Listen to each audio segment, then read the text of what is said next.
right. So here's one thing that they'll do too. They'll always send out a person. You'll see them wearing the army fatigue, you know, camouflage suit or a jacket or a hat. You know, again, and the reason why they do that I talked about is we go and you read up about the military campaign, which is called Hearts and Minds, and how the military since 2000, the early 2000s, I think, or the mid 2000s, got involved in sports, right? Advertising in sports, and you'll see when I talk about this, you'll see when you're watching sports how they are psychologically programming you with a patriotic theme, right? So it's like if you watch sports, and you'll see how, particularly in football, because you wear the helmet, you had the American flag on the back of the helmet. What they will do when the players go in the huddle, you will see that they will go in, right, with a very, very tight shot on the American flag in the back of the helmet. Okay? In basketball, what they'll do is, you know, with the American flag on the front of the jersey on the player's uniform, what they will do again, players are on the court heavy, they will go into a tight shot of the American flag, and then if they do a different perspective or use a different camera, you will see they will do like a 3/4 shot either behind the player's ear or directly to the side on the player's ear, and they will zoom in, right?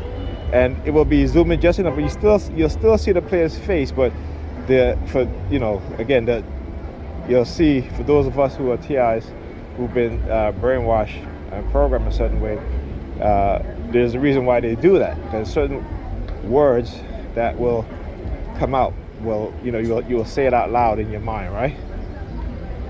This is why at my house they started, whenever they target me heavily in my house, they'll leave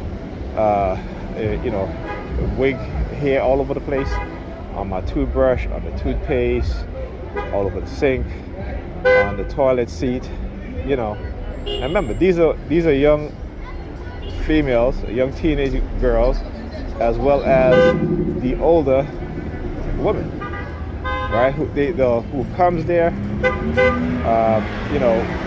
most of the time, this is what we'll do. This is what they'll do. They'll leave clumps of hair on the floor, just like with Pam. When she's in the bathroom and she's cutting her hair, whatever, she will leave the hair all over the sink, all on the floor, right? She's doing my daughter hair.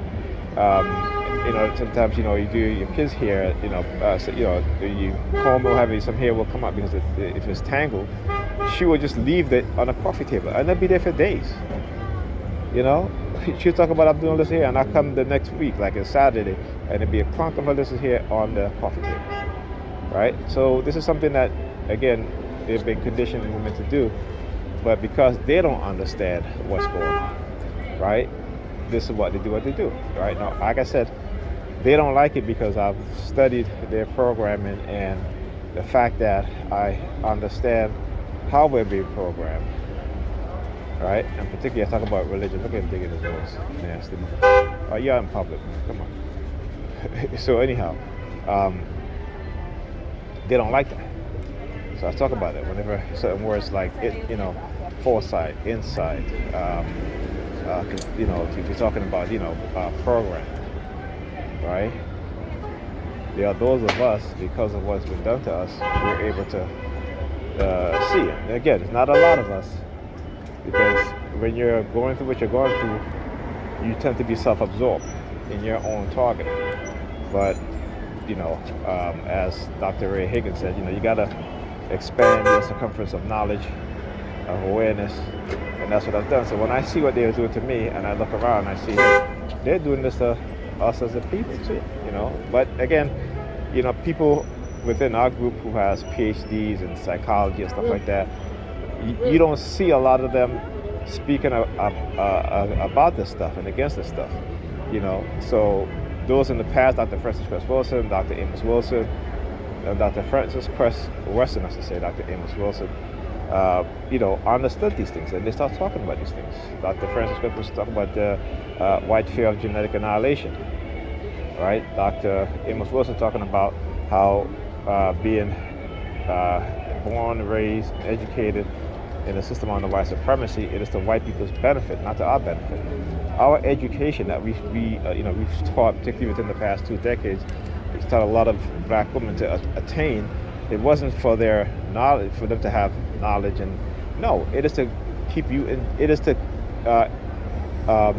get you into debt, right? Because still, even with a degree, the vast majority of black women who have a degree and European women who have a degree don't make as much as white women.